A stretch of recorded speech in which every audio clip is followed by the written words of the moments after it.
Bismillahirrahmanirrahim. Assalamualaikum warahmatullahi wabarakatuh. Alhamdulillahirrabbilalamin. Assalatu wassalamu ala asrofil anbiya'i wal mursalin wa ala alihi wa ashabihi ajmain amma ba'du. Pertama-tama dan yang paling utama, marilah kita panjatkan puji syukur kehadirat Allah Subhanahu wa taala yang telah memberikan kita rahmat sehingga kita dapat berkumpul pada forum presentasi kali ini dengan keadaan tak kurang suatu apapun.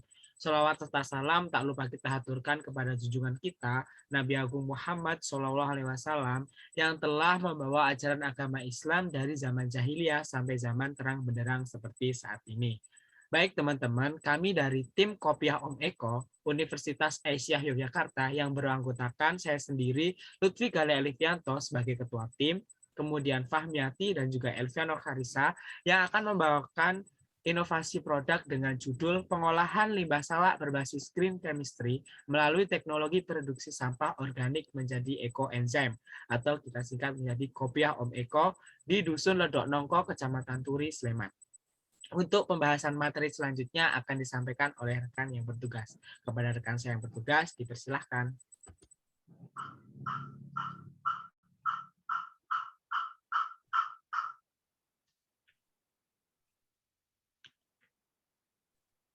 Baik, selanjutnya kita membahas latar belakang kita memunculkan inovasi produk ini. Kita ketahui bersama bahwa sampah merupakan masalah yang dapat merusak keseimbangan ekosistem lingkungan. Maka dari itu, dibutuhkan cara pengolahan yang lebih baik lagi agar sampah organik ini tidak menjadi masalah bagi lingkungan. Penerapan reduce dan recycle sampah merupakan program terbaik dalam rangka pelestarian lingkungan hidup. Namun kita bisa melihat realitanya sistem pemilahan sampah belum tentu terlaksana secara baik. Sampah yang sudah dipilah sejak level rumah tangga belum tentu ditangani secara terpisah ketika telah sampai di tempat pembuangan akhir atau TPA. Inilah sebabnya terjadi penumpukan limbah sampah organik di tempat pembuangan akhir. Next.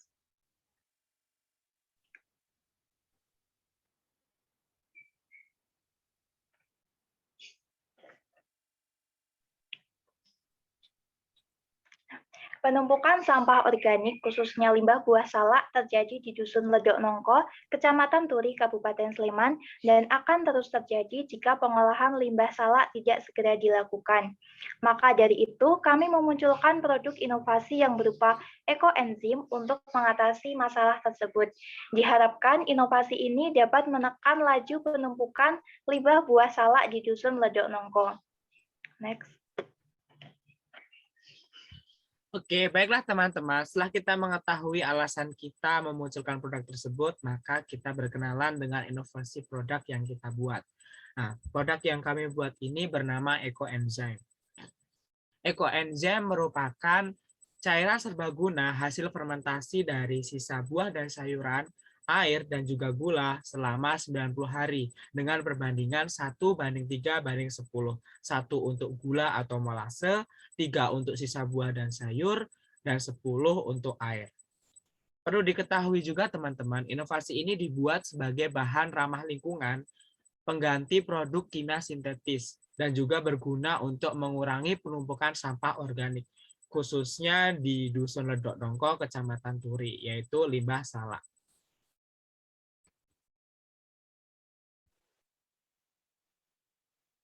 Baik, selanjutnya adalah metodologi. Nah, metodologi di sini ada 5 langkah. Yang pertama yaitu persiapan bahan baku. Nah, di sini kita menyiapkan alat dan bahan yang diperlukan dalam proses produksi. Nah, untuk alatnya sendiri kita membutuhkan ember, pisau, gelas ukur, dan pengaduk. Dan untuk bahannya kita membutuhkan molase atau tetes tebu, salak, dan air. Nah, untuk salaknya kita potong kecil-kecil terlebih dahulu agar memudahkan proses fermentasi. Dan setelah dipotong kecil-kecil, kita bersihkan dengan mencuci menggunakan air bersih terlebih dahulu untuk mencegah timbulnya mikroorganisme yang tidak diinginkan. Nah, yang kedua adalah percampuran bahan. Nah, di sini kita masukkan molase atau tetes tebu sebanyak 1,5 liter dengan limbah salak yang sudah dipotong kecil-kecil sebanyak 4,5 kilo dan air 15 liter ke dalam ember yang sudah disediakan, kemudian diaduk sampai bahan tercampur. Nah, yang ketiga adalah pengamatan larutan. Setelah semua bahan dicampurkan, kemudian disimpan, larutan tersebut di tempat yang teduh dan tunggu selama 90 hari. Dengan catatan, tetap diamati selama 2 minggu pertama, yaitu dengan cara membuka tutup ember dan melakukan pengadukan maksimal 2 kali sehari, lalu didiamkan sampai waktu panen tiba. Lalu yang keempat adalah pengujian organoleptik. Saat waktu panen tiba, lakukan pengujian organoleptik dengan melihat karakter fisik larutan tersebut, meliputi warna, aroma, kadar air. Setelah itu, cek menggunakan pH meter. Lalu yang kelima adalah pemanenan ekoenzim. Setelah dilakukannya uji organoleptik dan sudah sesuai dengan apa yang diharapkan, larutan tersebut bisa dipanen dengan cara menyaring sisa limbah salak yang ada pada larutan tersebut dengan saringan kain dan pindahkan larutan ekoenzim tersebut ke dalam wadah yang sudah disediakan. Next. Baik teman-teman, setelah kita mengetahui latar belakang, kemudian metodologi, maka kita masuk pada hasil ekoenzim. Oke, hasil uji organoleptik, karakter fisik, dan juga pH ini menunjukkan bahwa ekoenzim memiliki bau asam yang khas dengan warna cairan kuning kecoklatan, berbentuk cair lengket, dan pH sebesar 3,0. Fermentasi ini menghasilkan alkohol asam organik yang kemudian dapat dimanfaatkan sebagai deterjen organik, sabun cuci tangan, desinfektan, dan pemurni udara. Cairan serbaguna ini bisa membantu mencegah pemanasan global dengan konsep green chemistry. Next. Baik, selanjutnya adalah cara mengaplikasikan produk ekoenzim.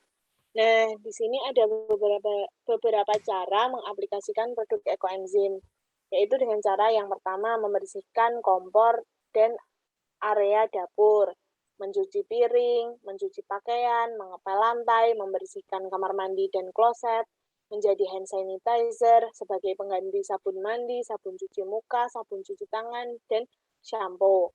Dan juga ekoenzim ini bisa menjadi obat kumur dan bisa menghilangkan pestisida, herbisida, dan insektisida pada sayuran dan buah.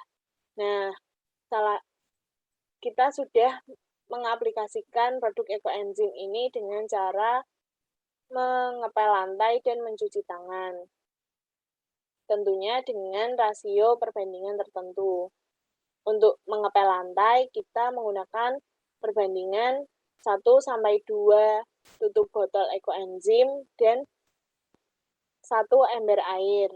Untuk yang cuci tangan, kita menggunakan perbandingan 1:1:10.